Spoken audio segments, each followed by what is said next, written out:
Eu quero ouvir a Daniele, porque a gente na semana agora, foi na sexta, né, Daniele? A gente teve o STF decidindo pela condenação da Débora por 14 anos. Primeiro, e aí a gente teve o voto do Fux, eu até escrevi um artigo e gravei um vídeo em relação a esse voto,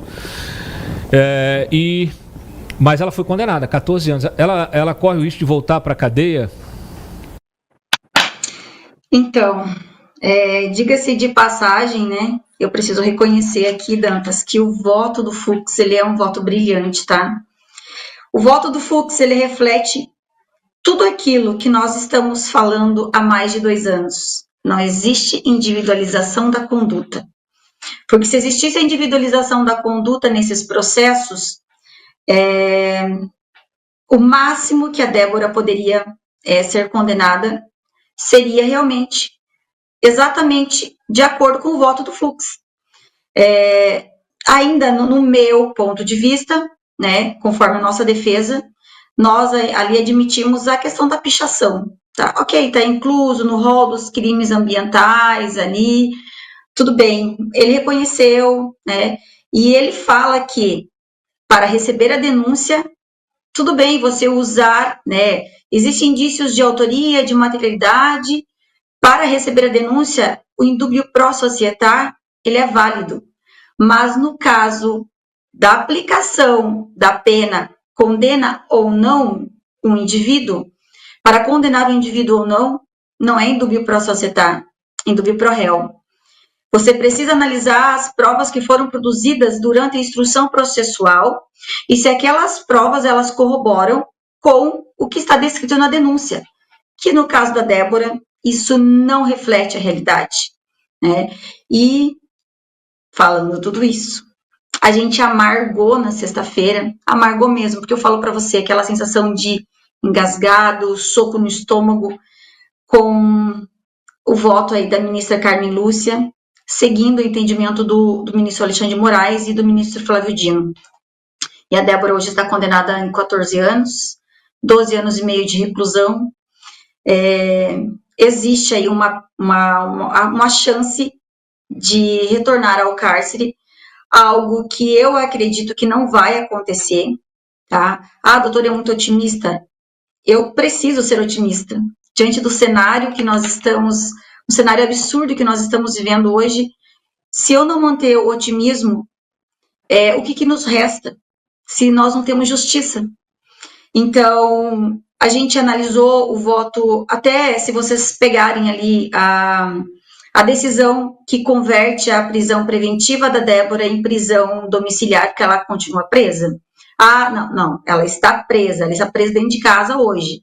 Ele, inclusive, ele já aplica 25%, a porcentagem de 25%, ele fundamenta o porquê que seria 25%, no nosso entendimento seria 16%, mas o entendimento do eminente ministro ali, 25%.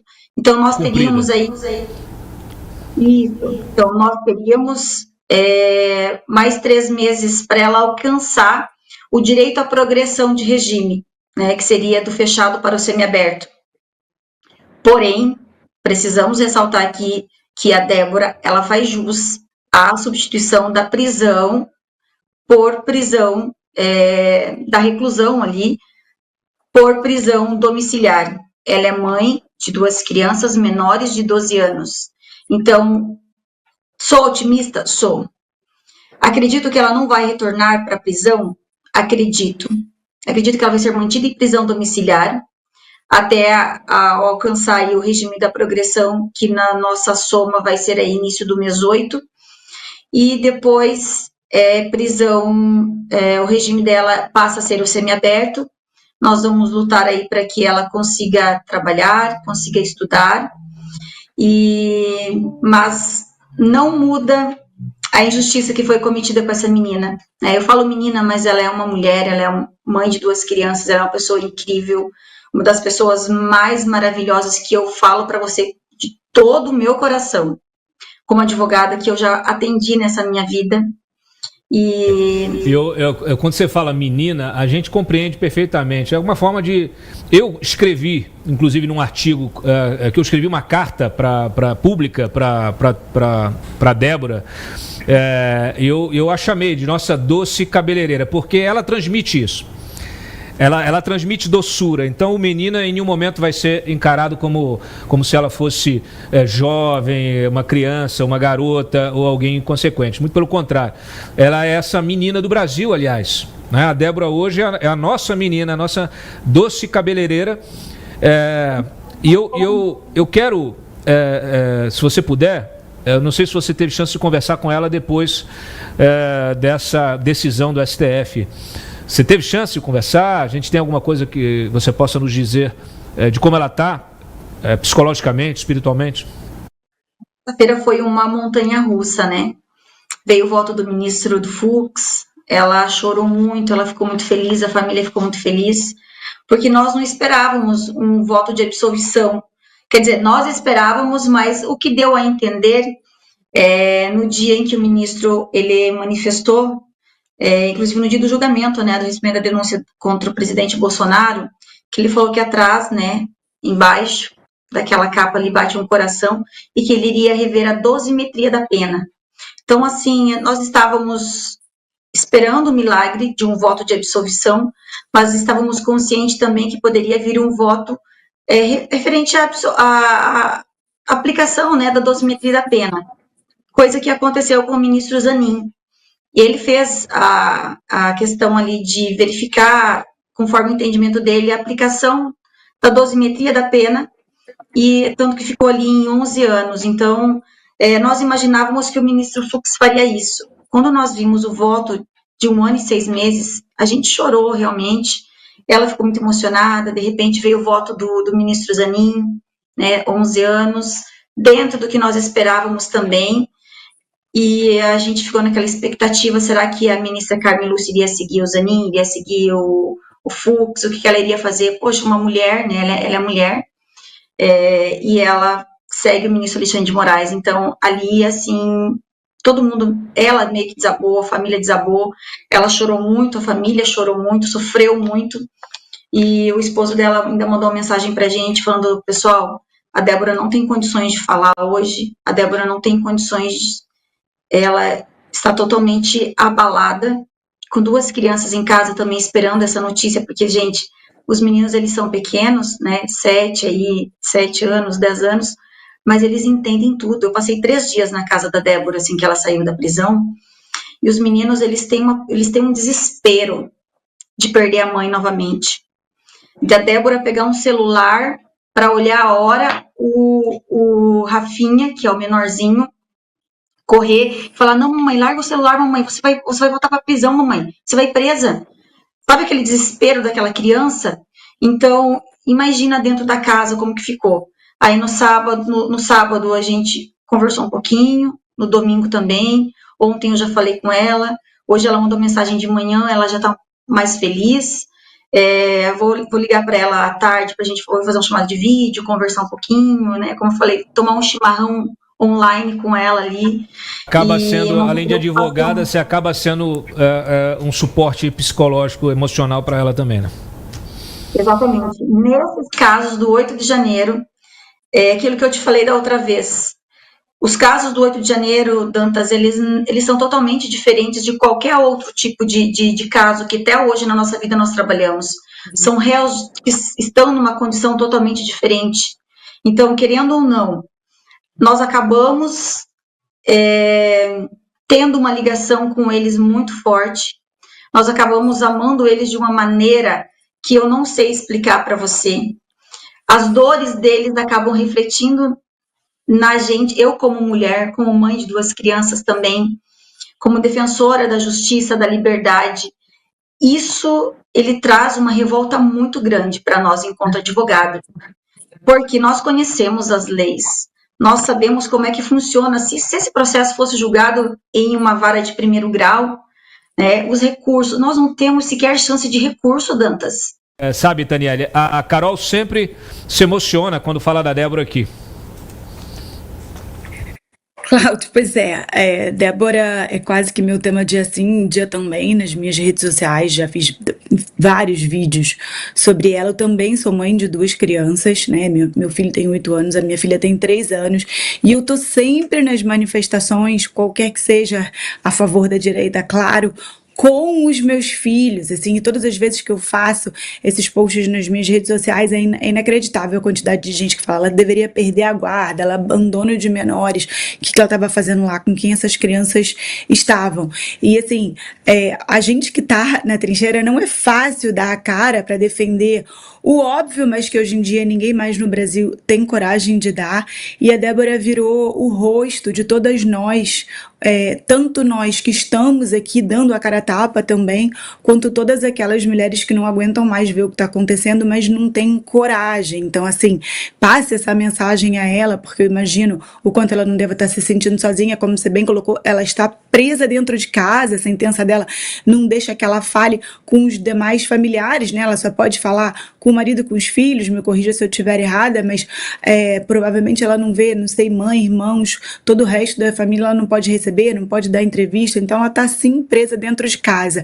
Claro, meu filho entende plenamente o que eu estou fazendo, tenho certeza que o filho da Débora entende plenamente tudo que está acontecendo com ela, essa tortura psicológica, a gente trouxe aqui no programa diversas vezes, né, o depoimento que ela deu, a carta que ela fez para o ministro Alexandre e o quanto tripudiaram, né, o que a gente espera um pouco de, no mínimo, de respeito ao que está acontecendo, o quanto ela foi ali ameaçada e tripudiada todas as vezes que ela deu depoimento, assim, então passou do nível da normalidade, a gente já não tem há muito tempo, mas foi tortura, assim, não tem outro nome, tudo que ela está vivendo. Mas a minha pergunta, né, ela está sendo, ela foi condenada pela primeira turma, que você falasse um pouquinho do que a gente pode esperar de recurso, se esse voto do Fux, né, que é tão divergente do resto da turma, conseguiria levar isso a plenário.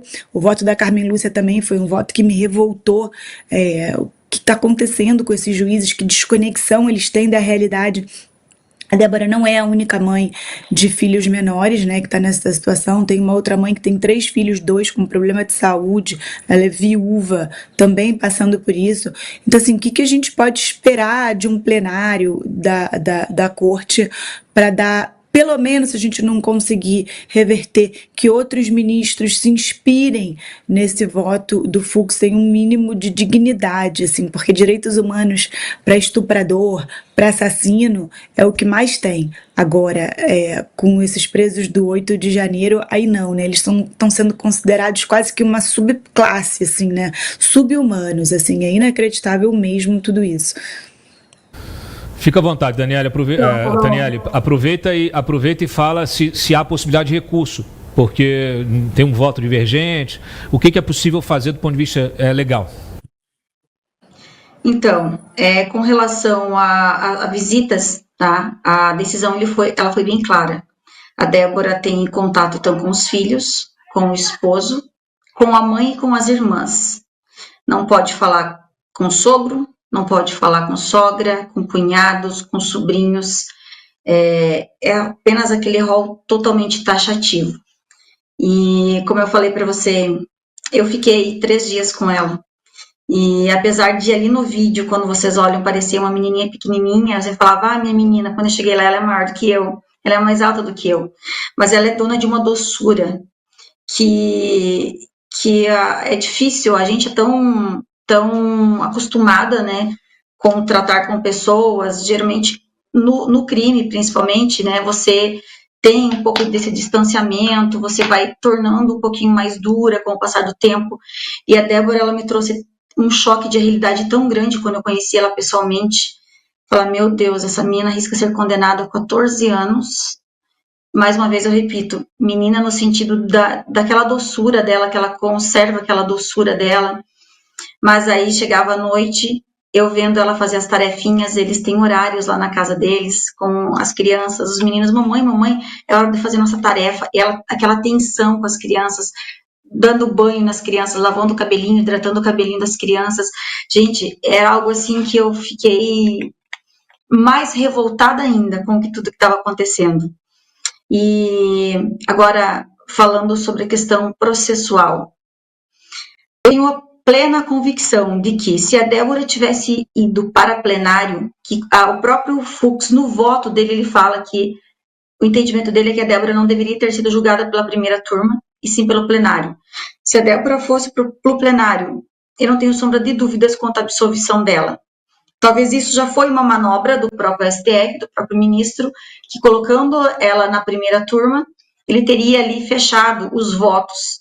Porém, houve a surpresa do voto do Fux, gente, porque foi uma surpresa realmente, o ministro não contava com o Fux, e que bom que ele está tendo essa lucidez de parar e pensar, peraí, a narrativa do 8 de janeiro, ela não se sustenta mais, de que todos eram golpistas, todos tinham a mesma intenção, todos queriam a mesma coisa. Não, isso não é verdade, nós estamos falando isso há mais de 2 anos, e hoje o ministro, o Fux, ele conseguiu olhar para o processo da Débora e falar, peraí, não existe nenhuma prova contra ela, de associação criminosa, de tentativa de golpe de Estado, de atentado, né, ao Estado Democrático de Direito, ali depor o Estado Democrático de Direito.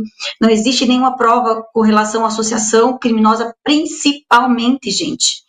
O celular dela, o celular do esposo foram periciados e não existe nada de que ela teria qualquer outra intenção a não ser ir para Brasília. O que realmente ela fez, que foi escrever na estátua.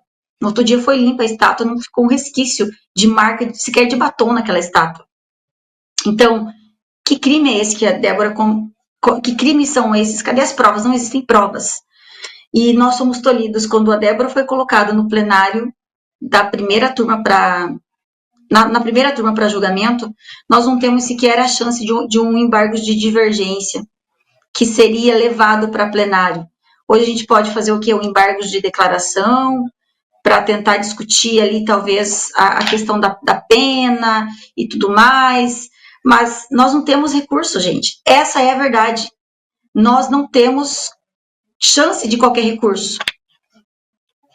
O recurso, o embargo de declaração, poderia ser, mas eu vou falar algo para vocês. Nós estamos conversando muito com o Dr. Júnior, com a família, com a própria Débora, até que ponto é interessante nós fazermos qualquer recurso, ou nós vamos deixar, transcorrer o prazo para iniciar a execução penal dela o quanto antes. Ela vai ou não vai, ela pode ou não pode voltar para a prisão. Como eu já falei, eu acredito que a Débora não retorna mais para a prisão, para o regime fechado. Ela vai continuar em prisão, sim, domiciliar. Mas eu falo para vocês, nós não temos chance de recurso no caso da Débora. Apenas um embargo de declaração, tá? Porque as coisas foram tão bem articuladas no STF, com relação aos réus do 8 de janeiro, foi tudo muito pensado, inclusive ao proferir os votos, a quantidade de votos, não existe 4 votos de divergência com relação ao mérito. Nós não temos chance sequer de recorrer. E não é assim, eu vou fazer um recurso aqui protelatório. Não. Um recurso real, um recurso que realmente ele vai para plenário, ele vai ser analisado, ele tem chance de ser analisado. Isso traz mais indignação ainda, porque se ela fosse julgada pela instância competente, que seria a instância de primeiro grau, nós iríamos galgar todos os níveis, né? Tribunal de Justiça, STJ e, por fim, o STF. Então, nós teríamos chances reais de reverter essa condenação. Mais uma vez, um réu do 8 de janeiro vai amargar uma condenação injusta. Mais uma vez, nós, advogados, iremos amargar com essa condenação, sequer sem chance de recurso. Mas nós não iremos desistir. O voto do ministro Fux, eu falei para ti na sexta-feira, Dantas, o voto do ministro, a lucidez que ele transmite nesse voto dele, para mim, ela é uma vitória. Hoje nós temos o ministro Fux, amanhã. Qual vai ser o próximo ministro que vai acordar para a realidade dos casos do 8 de janeiro? Nós iremos reverter esses processos, nós iremos encontrar uma saída jurídica para tudo isso. Eu não tenho dúvida, é só uma questão de tempo. Deixa eu acrescentar um elemento na nossa discussão aqui, porque saiu ontem, né, a colunista da Folha, Mônica Bergamo, que é uma dessas jornalistas que recebe ligação direto do ministro, né, e trouxe a seguinte notícia. A gente reproduziu ela no site para que vocês possam acompanhar, né? Ela está no link 2. Marco, por favor. Ela disse o seguinte, que o Davi Alcolumbre e o Hugo Mota estão negociando, já estariam com aval do STF para elaborar uma lei para reduzir a pena dessas pessoas, do 8 de janeiro, desses invasores. É isso mesmo, vocês ouviram. Quer dizer, peraí. O Hugo Mota e o Davi Alcolumbre foram pedir autorização no Supremo. Eles foram negociar, Ari. Você já viu isso na política, Ari, pelo amor de Deus. Ari, o presidente da Câmara e do Senado, os dois eles estão, antes de conversar com os líderes partidários, estão negociando, articulando uma solução, um caminho legislativo com os ministros do STF. Olha, sinto muito, senhores, vocês são uma vergonha para o Senado e para a Câmara dos Deputados. E eu me arrependo de ter escrito uma matéria, um artigo te elogiando na sua posse, Hugo Mota. Me arrependo profundamente, porque eu fico aqui sempre dando o benefício da dúvida, né? Tentando fazer a pressão positiva, tentando ajudar a conduzir o debate para o melhor caminho. Mas você não me dá a chance mais de te elogiar. Muito pelo contrário. Que presidente da Câmara dos Deputados é capaz de negociar uma saída legislativa com o Supremo Tribunal Federal antes de conversar com... Não deveria nem conversar.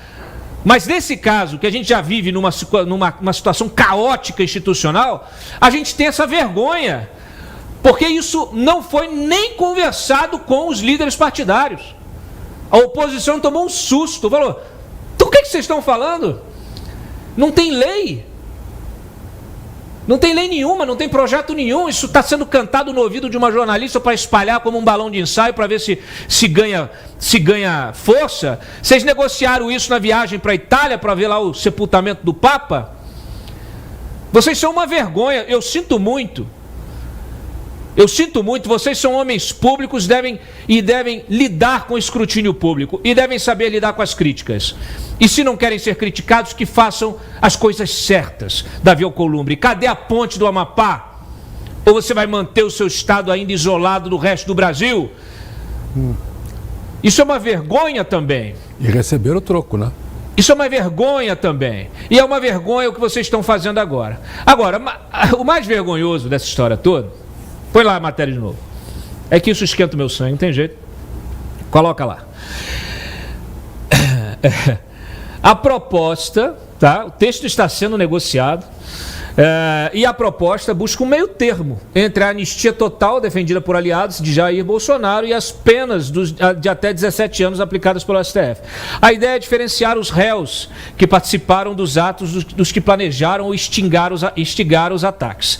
O projeto de discussão prevê corte de até 2/3 das penas dos participantes, além de fundir os crimes de abolição do Estado Democrático e tentativa de golpe. Com isso, as punições deixariam de ser somadas. A medida tem apoio aí do Hugo, que já procurou o Lula, e os ministros para negociar a revisão das sentenças. A proposta é alternativa ao projeto do PL, que pede anistia total e conta com o apoio de 262 deputados para a tramitação. Tá? Segundo o placar da anistia no Estadão, ao menos 207 dos 513 deputados apoiam o perdão. Ainda assim, Mota tem segurado o avanço do projeto. Na semana passada, após reunião com líderes partidários, anunciou o adiamento da votação do pedido de urgência. Olha aqui, ó. Tá tudo errado nessa história. Tá? Tudo errado nessa história. Porque... pode fechar em mim. Porque é o seguinte... Esta lei está tentando corrigir um erro do judiciário. Porque os ministros estão sobrepondo leis. Não é que não possa existir a lei contra a abolição violenta do Estado Democrático de Direito e a lei do golpe, de tentativa de golpe de Estado. Elas podem coexistir. Cabe ao juiz diferenciar. Porque se existe uma, não existe a outra. Tá certo? E vocês estão sobrepondo. para condenar, para aumentar as penas. Mas é muito pior do que isso, senhores. Vocês estão tentando driblar a legalidade mais uma vez. Corrigir o erro de vocês, corrigir o absurdo, a injustiça que vocês cometeram. Porque desde o início vocês estão julgando sem a individualização das condutas. Um abraço, Paulo Gonet. Eu fico me perguntando como é que os procuradores federais desse país, os promotores, como é que eles enxergam o chefe do Ministério Público deles? Porque não tem individualização. E não vem com essa conversa de, é porque é crime multitudinário. Primeiro que o crime multitudinário, eu nem sou advogado. Estou até pensando em também fazer direito para poder ter o curso de direito. Porque eu tenho bom senso. E eu me debruço sobre relatórios da Polícia Federal, sobre sentenças judiciais, sobre denúncias do Ministério Público há 26 anos. E é clara, a lei é clara. Tem que individualizar a conduta. Quando tem crime multitudinário, não tem associação criminosa, porque a associação criminosa você tem que identificar os membros da associação criminosa. E você não pode dizer que 1.500 pessoas, 2.000 pessoas, estabeleceram um contato firme, né, permanente, para tentar derrubar o Estado Democrático de Direito. Vocês corrompem a Constituição, corrompem as leis.